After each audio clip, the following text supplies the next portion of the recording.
How's it going, everybody? Welcome to the Landscape Business Playbook. I'm Tyler Schimminger, and I wanted to take the first little bit to say, if you like this type of content or you find it helpful, please make sure to like and subscribe, and I'll be delivering this type of content for the foreseeable future to help landscape contractors create more continuity in our networks so that way we are helping each other with our shortcomings. If we've already been there and we have the answers, then you know we have an obligation to help the up and comers. And to the up and comers in the industry, welcome, and we're glad to have you. This is a very fruitful industry, but there's a couple of things you have to take into consideration, which is there are growing pains associated with owning your own business. And if I could offer a bit of advice, it would be to, have endurance and the willingness to succeed throughout the winter months, even when times get hard, because what the winter months do are they kind of squeeze out the people that aren't really worthy of the success that this industry has in store for you. And the quicker you can get around slowing down in the winter months and being able to keep yourself busy and your company busy through the winter months, then you're going to find that an entire stress load has been taken off of you. And I think back to my early journey when I was maybe 4 or 5 years in, and we were running several crews. We had like 8 or 10 guys working for us, and it's me and my brother. And I started thinking, I was, the more guys we got working for us, it seemed like the more competitive my bids had to be to keep those guys busy. And it got even harder in the wintertime to look people that have been loyal to you all year long in the face and say, I just don't have the resources to keep you around right now. And it's not just a hard time for you. You got to keep in mind that it's a hard time for your employees as well. And you have an obligation when you take on an employee to fulfill the promises that you have made to them, that you are going to be able to provide for them through the hard times, the winter months as well, because it's the most critical time as far as gaining loyalty from our employees, because the winter months hold Christmas and Thanksgiving. So, if we're not able to give year-end bonuses to our guys and make sure that everybody's taken care of and living good even when the work's not there, then we're running too tight of a business. And that is what I went back and perfected in my early days. Was I decided that I had to take the hard look in the mirror and say, you know what, Tyler, you're just not ready for growth right now. You need to take a couple steps back and get the foundation stones in place, so that way there's an abundance of resources for you at the level that you're operating at.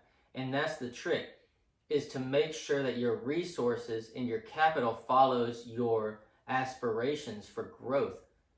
So a lot of us really need to take a step back in the busy months and focus on, the entire business side of things, the profits, and really think about the guys that we're bringing onto our crew.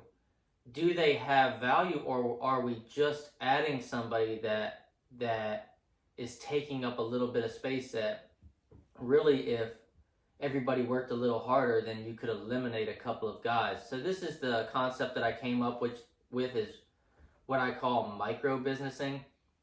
And I think it's the foundation stone. If you were to wrap it all in one nice, neat little bow, it would be considered micro businessing and then scaling.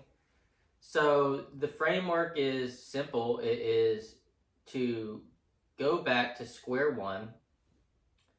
Maybe not square one for everybody, but to where your comfort level is, what your business and its resources can support without a doubt.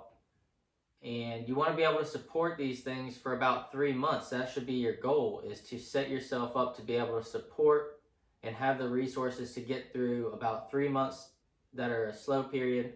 and to be able to take care of the guys that are essential to you during this time, because retaining employees through these hard months is one thing, and then you have to compile your needs on top of that. So this needs to be thought of throughout the year at all times. And this concept came to me when I was talking with my mentor Andrew, who is a local business owner, just phenomenal micro business strategist. And I watch him make the same amount of money, if not more, than these large companies. I'm not saying revenue dollars, but I'm saying actual profits and cash in his hand. Is just amazing to me how he can turn these same numbers with skeleton crews compared to these big companies that are chasing and trying to stay busy, and they're just heartless business owners. Which, if that's you, that's more power to you. That's just not who I am. If I bring somebody on, then you become a part of our family. And I think really hard about who comes into our circle, if they're going to be able to pull their own weight, because each employee that you have should be turning a profit for your company. They should not just be taking up the slack and helping with this or that, unloading block or restringing weed eaters and gassing up stuff. They actually need to have value. They need to be contributing to the company. So that is what I would focus on this coming year, is if you can focus on being able to set your company up for 3 months of hardship each winter, then I guarantee you your winter months will become easier and easier to take care of, because you're accounting for that throughout the year.